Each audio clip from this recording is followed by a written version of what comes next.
नमस्कार, मैं वैद्य विवेक मित्तल। आज हम बात कर रहे हैं हरड़, अभ्या, हरितकी के बारे में, जिसका बॉटनिकल नेम है टर्मिनेलिया छेबुला।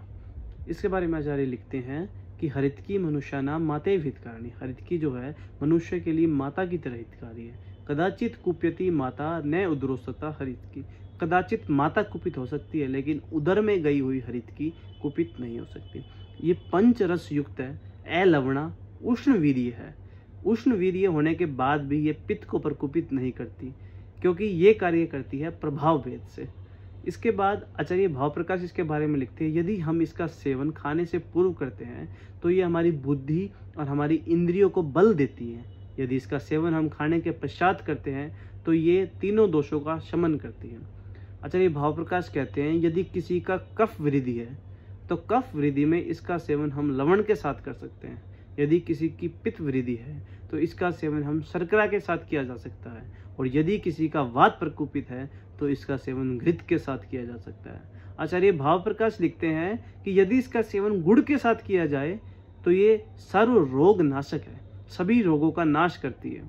आचार्य भाव प्रकाश कहते हैं कि इसको ऋतु के अनुसार हर ऋतु में शिशिर, वसंत, ग्रीष्म, वर्षा, शरद, हेमंत सभी 6 की 6 ऋतुओं में इसका इस्तेमाल किया जा सकता है, लेकिन हर ऋतु के अंदर इसका इस्तेमाल अलग अलग द्रव्यों के साथ किया जाता है। तो वो चीज़ मैं कैप्शन में मेंशन कर दूंगा कि किस ऋतु के अंदर इसका इस्तेमाल किसके साथ किया जाता है, तो इसका इस्तेमाल कर सकते हैं। आचार्य भाव प्रकाश लिखते हैं इसके बारे में कि यदि इसको चबा के खाएंगे हम तो ये अग्नि का वर्धन करेगा, हमारी जो जठराग्नि है, डाइजेस्टिव फायर है, उसको ये बढ़ाएगी। यदि इसको हम पीस के खाएंगे तो ये मल का शोधन करेगी। यदि हम इसको उबाल के खाएंगे, स्विन करके खाएंगे, तो ये संग्रहणी काम करेगी, स्तंभन का कार्य करेगी। और यदि हम इसको भ्रिष्टा भून कर इसका इस्तेमाल करते हैं तो ये तीनों दोषों का शमन करती है।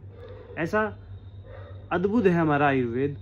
एक हरितकी का उपयोग इतनी जगह किया जा सकता है, अलग अलग रोग में अलग अलग दोषों के अनुसार इसका इस्तेमाल किया जा सकता है। ऐसी ही रोचक जानकारियों के लिए आप हमसे जुड़े रहें, और यदि आप भी किसी रोग से ग्रस्त हैं तो आप हमसे कंसल्ट कर सकते हैं। Thank you.